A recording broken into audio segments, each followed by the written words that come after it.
Shalom, Bapak Ibu dan saudara sekalian yang berada di rumah, selamat berjumpa kembali dengan kami. Mari kita beribadah bersama-sama saat ini. Kita duduk. Terima kasih Tuhan Yesus buat kesempatan yang sudah Engkau berikan kepada kami, Tuhan. Sekalipun kami berjauhan, Tuhan, tetapi tidak menghalangi kami untuk bisa beribadah, Tuhan. Terima kasih Tuhan Yesus, terima kasih saat ini kami mau memuji memuliakan nama-Mu, belajar tentang firman-Mu, Tuhan. Di dalam nama Tuhan kami Yesus Kristus, haleluya, amin. Haleluya Yesus,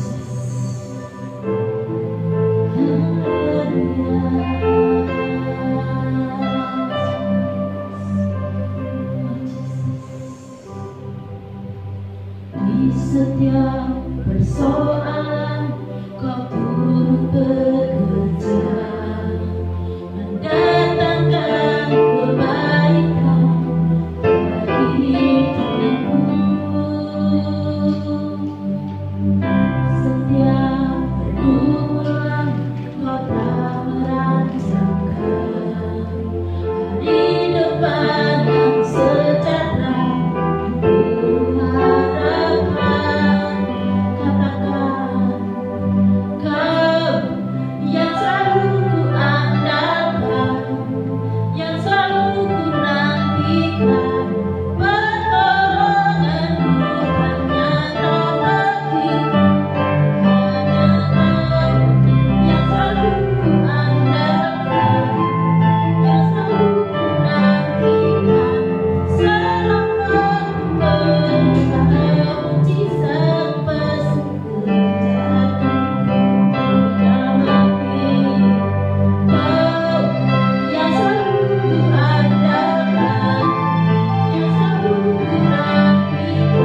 pasti terjadi Tuhan.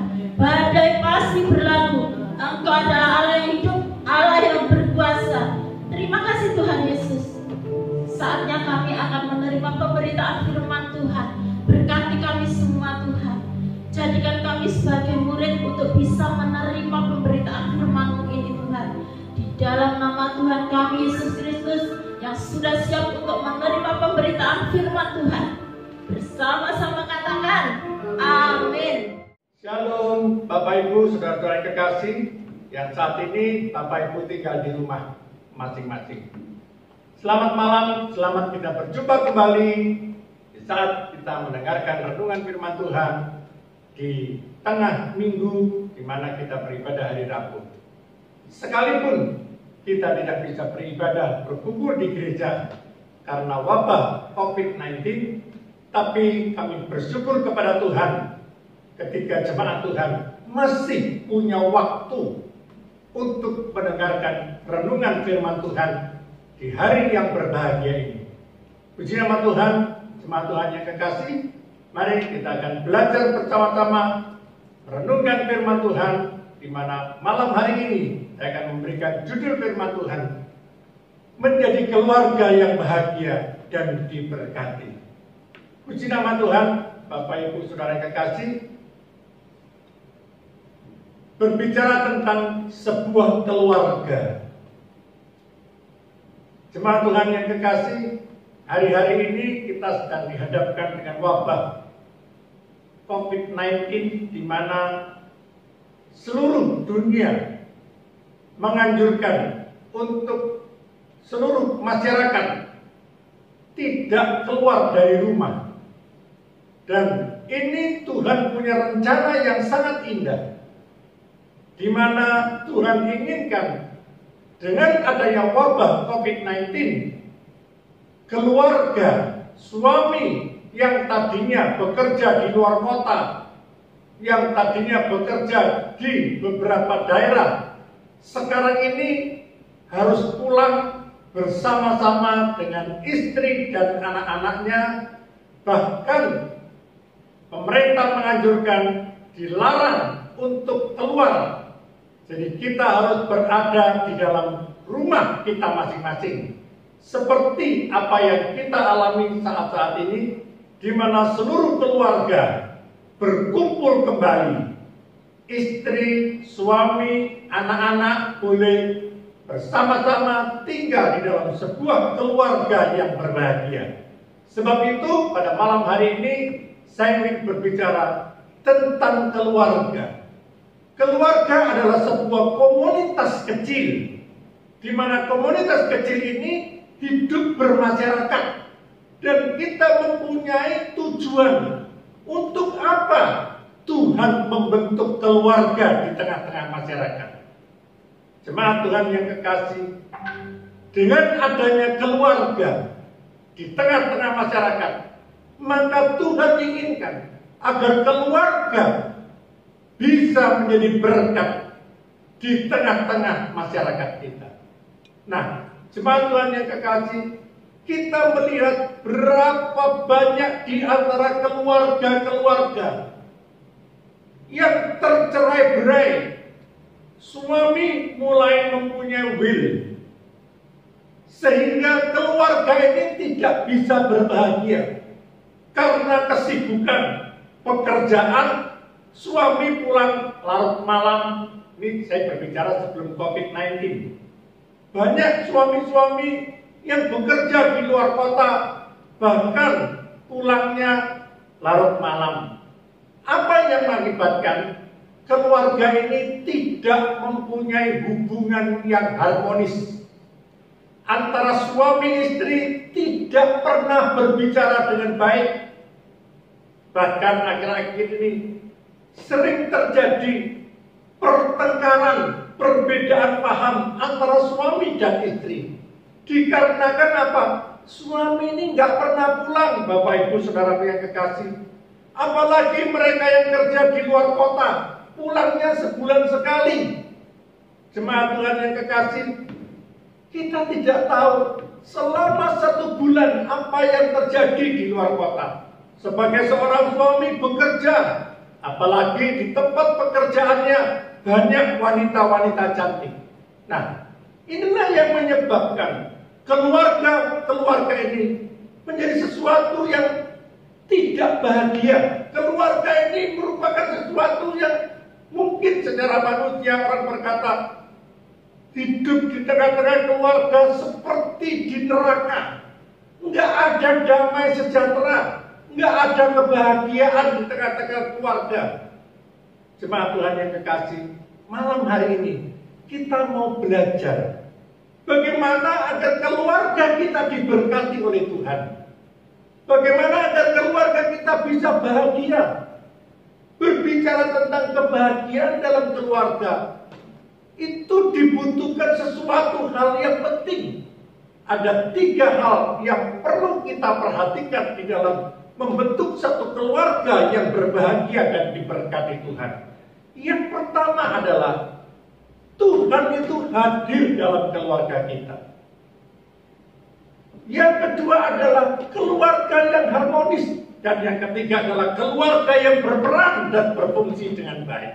Jemaat Tuhan yang kekasih, saya akan memberikan ulasan satu dulu, di mana membentuk keluarga yang bahagia dan diberkati Tuhan adalah yang pertama, Tuhan hadir dalam keluarga kita. Kita buka di dalam Mazmur 128 ayat 1. Nyanyian ziarah.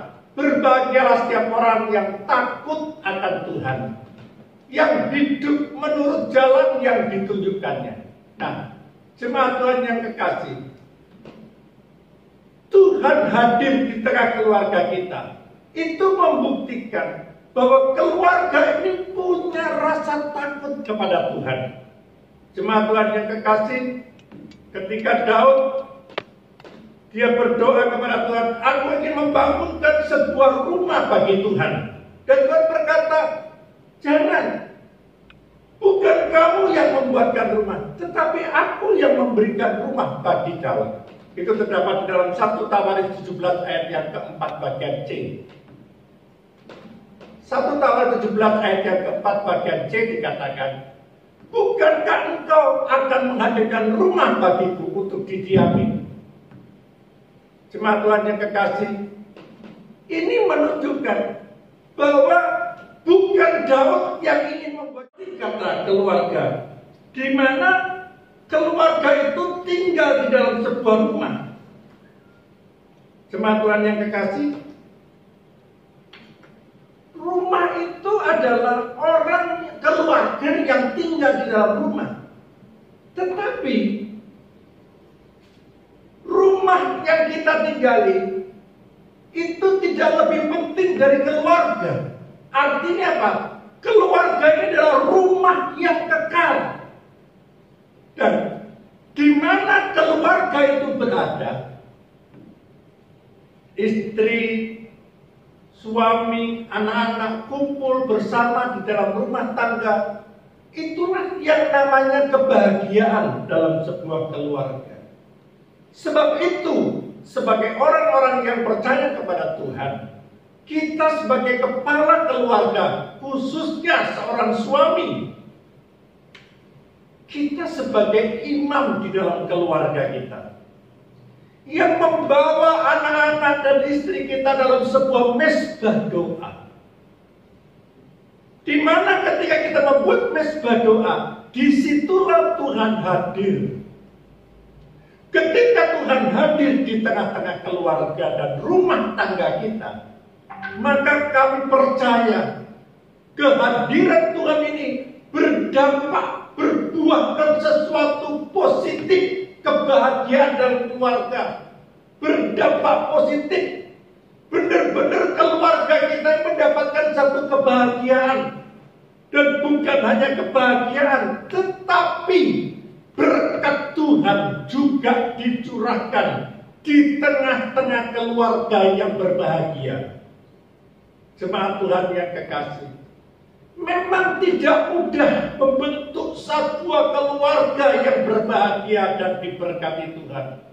Butuh satu perjuangan yang harus kita perjuangkan, di mana suami benar-benar harus berperan sebagai seorang imam dalam satu kepala keluarga yang menjadi teladan baik dalam tutur kata, tindakan dan perbuatan seorang suami. Dia benar-benar menjadi terang di dalam keluarga, menjadi contoh yang baik, baik itu diteladani oleh istrinya maupun anak-anaknya. Jemaat Tuhan yang kekasih, berapa banyak keluarga-keluarga di mana suami tidak bisa berperan sebagai seorang suami, sebagai seorang imam dalam keluarga, sehingga anak-anaknya tidak hormat kepada orang tua. Kenapa? Karena suaminya dia tidak bisa menjadi teladan yang baik, tidak bisa menjadi contoh yang baik dalam tindakan dan perbuatan tutur kata sehari-hari. Bagaimana suami bisa menjadi teladan kalau dia punya will? Bagaimana dia menjadi teladan kalau hidupnya seringkali mengeluarkan kata-kata kebun binatang? Bagaimana bisa menjadi contoh bagi anak-anaknya kalau hidup suami istri seringkali bertengkar di depan anak-anak? Bagaimana anak-anak bisa menghormati orang tua kalau dia tidak bisa menempatkan diri sebagai suami yang teladan, yang bisa meneladani anak-anak, menjadi imam dalam keluarga? Itulah yang dikatakan seorang suami harus takut kepada Tuhan. Dan yang kedua yang perlu kita perhatikan, keluarga yang harmonis. Untuk kita membentuk sebuah keluarga yang berbahagia, keluarga itu harus rukun antara suami, istri, dan anak-anak. Hidup kekristenan kita menjadi teladan yang baik. Hidup rukun di tengah-tengah keluarga. Berapa banyak keluarga yang kelihatan di gereja bergandengan tangan dengan istrinya, tapi di rumah bertengkar. Nggak ada kebahagiaan di tengah-tengah keluarga. Hidupnya nggak bisa mendapatkan sesuatu yang baik, tetapi adalah sesuatu yang tidak berkenan di hati Tuhan. Kenapa? Kata-kata yang dikeluarkan adalah kata-kata kebun binatang. Bagaimana keluarga bisa harmonis kalau hubungan antara suami istri nggak bisa baik, nggak ada kerukunan? Sebab itu dibutuhkanlah satu kerukunan dalam satu keluarga, agar hubungan suami istri, istri dengan suami, suami dengan istri, anak-anak dengan orang tua, itu kelihatan rukun. Dan kalau itu terjadi di tengah-tengah keluarga orang yang percaya kepada Tuhan, saya yakin dan percaya, saya pastikan keluarga ini pasti adalah keluarga yang berbahagia. Dan kebahagiaan yang diterima adalah benar-benar nyata dalam keluarga itu. Kenapa? Karena berkat Tuhan itu dicurahkan di tengah-tengah keluarga yang bahagia. Jemaat Tuhan yang kekasih, mari kita mau introspeksi.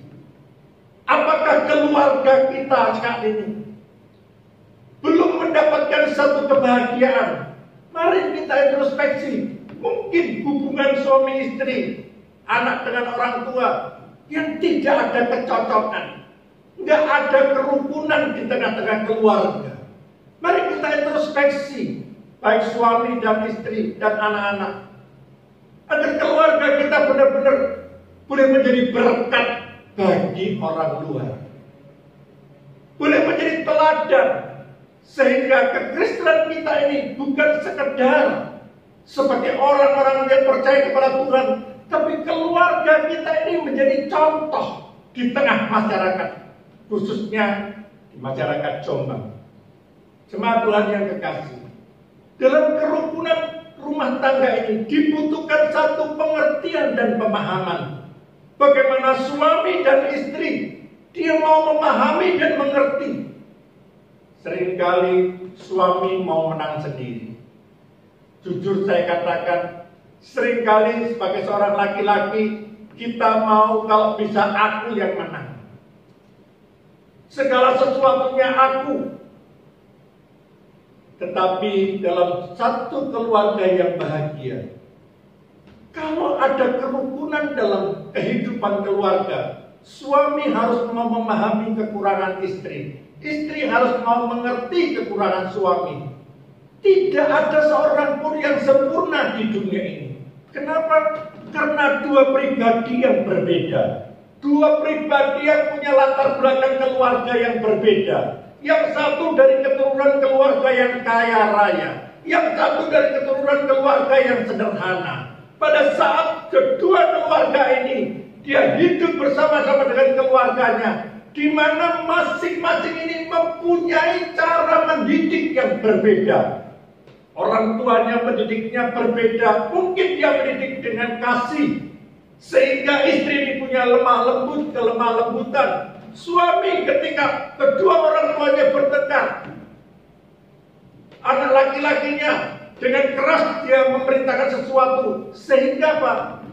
Kekerasan yang muncul ketika menikah, perbedaan pendapat yang terjadi. Tidak ada kecocokan. Bahkan banyak di antara keluarga yang berkata, aku gak kuat pak, gak cocok, lebih baik berpisah saja. Nah, inilah keluarga yang tidak berbahagia. Inilah keluarga yang tidak ada kerukunan. Inilah keluarga yang selalu mementingkan kepentingan pribadi. Suami merasa aku lebih hebat, istri merasa aku lebih mampu, dan sebaliknya. Jemaat Tuhan yang kekasih, mari kita sebagai orang-orang yang percaya kepada Tuhan, kita mau merendahkan diri di hadapan Tuhan. Kita rindu agar keluarga-keluarga kita adalah keluarga yang berbahagia. Rumah tangga kita adalah rumah tangga yang rukun, harmonis, saling menghormati satu dengan yang lain. Jemaat Tuhan yang kekasih, mengapa seringkali terjadi pertengkaran, perbedaan di tengah-tengah keluarga? Karena antara suami dan istri tidak pernah saling menghargai dan menghormati setiap pendapat suami atau pendapat istri. Itulah yang menyebabkan terjadinya pertengkaran dan perbedaan pendapat. Dan saya berdoa, seluruh jemaat Tuhan GAP yang ada di rumah masing-masing pada malam hari ini, seluruh keluarga masing-masing, keluarga saudara adalah keluarga yang berbahagia. Keluarga yang Tuhan hadir di tengah-tengah keluarga saudara. Dan keluarga yang harmonis, yang punya hubungan yang baik satu dengan yang lain. Kerukunan hubungan suami istri, saling menghargai dan menghormati, mau menerima kekurangan dan kelemahan masing-masing. Anak-anak menghormati orang tua. Itulah yang Tuhan kehendaki. Supaya keluarga-keluarga, orang-orang yang percaya kepada Tuhan, diberkati Tuhan. Ada kebahagiaan. Dan yang ketiga adalah keluarga yang berperan dan berfungsi dengan baik. Jemaat Tuhan yang kekasih, kita melihat di dalam Efesus 5 ayat yang ke-22 sampai 25 dikatakan,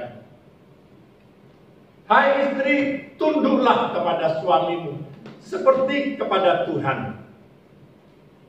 Karena suami adalah kepala, istri sama seperti Kristus adalah kepala jemaat. Dialah yang menyelamatkan tubuh.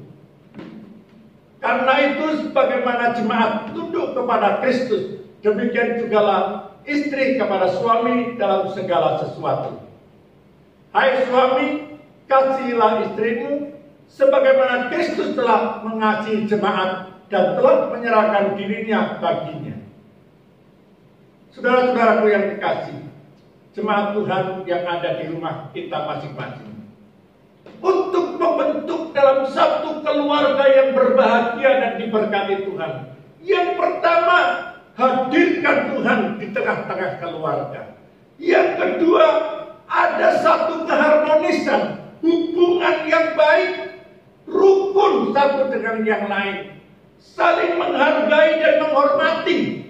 Dan yang terakhir, Bapak Ibu jemaat Tuhan yang kekasih, Kita sebagai keluarga yang berbahagia, kita harus berfungsi sebagaimana semestinya. Suami harus berfungsi sebagai seorang suami. Suami itu mengasihi istrinya. Seringkali suami-suami, hai istri, tunduklah kepada suami. Bapak Ibu saudara yang kekasih, memang benar firman Tuhan katakan istri harus tunduk kepada suami. Tetapi ada ayat yang kedua, suami harus mengasihi istrinya. Dan yang ketiga, anak-anak juga harus menghormati kedua orang tuanya. Itu terdapat dalam Efesus 6 ayat 1-3. Hai anak-anak, taatilah orang tuamu di dalam Tuhan, karena haruslah demikian. Yang kedua, hormatilah ayahmu dan ibumu. Ini adalah suatu perintah yang penting, seperti yang nyata dari janji ini. Ketiga, supaya kamu berbahagia dan panjang umurmu di bumi. Jemaat Tuhan yang kekasih, inilah firman Tuhan yang selalu menguatkan iman kita sebagai orang-orang yang percaya kepada Tuhan, supaya keluarga kita diberkati dan berbahagia. Kita harus mengerti fungsi dari peran kita sebagai seorang suami. Keluarga yang berperan sebagai seorang suami harus berfungsi benar-benar. Suami itu bertanggung jawab. Bukan hanya bertanggung jawab, tetapi benar-benar menafkahi istri dan anak-anak. Suami harus bekerja. Mohon maaf, banyak di antara suami-suami yang tidak bekerja, tetapi justru malah istrinya yang bekerja, suaminya di rumah saja. Saudara-saudaraku yang kekasih, sebagai orang-orang yang percaya kepada Tuhan, dalam satu keluarga yang berbahagia dan diberkati Tuhan, suami harus berperan dan berfungsi sebagaimana semestinya. Istri harus berperan dan berfungsi sebagaimana semestinya. Anak-anak juga harus menghormati kepada orang tua. Kalau ketiga hal ini kita laksanakan, saya sangat yakin dan percaya seluruh keluarga-keluarga yang ada di rumah kita masing-masing, semuanya adalah keluarga yang berbahagia dan diberkati Tuhan. Jemaat Tuhan yang kekasih, biarlah renungan singkat ini membawa seluruh keluarga kita semuanya berbahagia dan diberkati Tuhan. Karena kami percaya untuk membentuk sebuah keluarga yang berbahagia dan diberkati, 3 perkara jangan dilupakan. Yang pertama, hadirkan Tuhan di tengah-tengah keluarga kita. Yang kedua, keluarga itu adalah keluarga yang harmonis, hidupnya rukun, saling menghormati suami, istri, dan anak-anak. Dan yang ketiga, keluarga itu berperan dan berfungsi dengan baik. Peran dan fungsi itu sebagai seorang suami bertanggung jawab menafkahi, memelihara, bahkan memberkati dalam setiap kehidupan rumah tangga dan keluarganya. Itu sebagai fungsi seorang suami dan sebagai imam di dalam keluarga. Dan istri sebagai penolong kepada suami-suami, mendukung usaha pekerjaan suami-suami, bahkan anak-anak saling menghargai dan menghormati orang tua. Itulah yang membentuk kebahagiaan dalam keluarga kita masing-masing. Kami percaya seluruh jemaat Tuhan yang ada di rumah masing-masing malam hari ini diberkati Tuhan. Keluargamu diberkati Tuhan. Ada satu pemulihan dalam keluarga masing-masing. Hidup keluargamu diubahkan oleh Tuhan. Yang tadinya suami tidak berperan sebagai suami yang berfungsi sebagai suami, tetapi sekarang ini suami berfungsi tegas sebagai suami. Dan segala sesuatu yang terjadi, Allah turut bekerja dalam segala sesuatu. Maka seluruh keluarga yang berbahagia diberkati Tuhan. Demikianlah firman Tuhan. Mari kita tundukkan kepala dan kita berdoa. Bapa yang berkata dalam sorga, kembali kami mengucap syukur dan terima kasih kalau Tuhan telah memimpin awal pertengahan sampai pada akhirnya. Renungan ini berjalan dengan baik. Tuhan memberkati tiap-tiap keluarga yang ada di rumah masing-masing. untuk mendapatkan satu keluarga yang berbahagia dan diberkati. Biar Roh Kudus, Engkau sendiri akan bekerja. Ada 3 perkara yang perlu kita perhatikan. Hadirkan Tuhan di tengah-tengah keluarga kita. Keluarga yang harmonis, rukun, saling menghargai dan menghormati. Keluarga yang berperan dan berfungsi dengan baik. Suami, istri, anak-anak saling menghargai dan menghormati. Terpujilah nama Tuhan. Kami bersyukur kepadamu Tuhan. Malam hari ini Tuhan, Engkau memberkati jemaat Tuhan yang ada di rumah masing-masing. Mari kita angkat tangan dalam nama Tuhan Yesus. Tuhan memberkati dan melindungi engkau. Tuhan menyinarkan wajahnya kepadamu dan memberikan engkau kasih karunia. Tuhan menghadapkan wajahnya kepadamu dan memberikan engkau damai sejahtera. Percayalah, pada malam hari yang indah ini, kemanapun engkau pergi, apapun yang engkau kerjakan, Tuhan buat berhasil. Diberkati usaha pekerjaan saudara, diberkati keluarga dan rumah tangga saudara masing-masing. Malam hari ini, terimalah berkat dari firman Tuhan. Di dalam nama Tuhan Yesus, kami alatkan segala doa dan permohonan kami. Haleluya.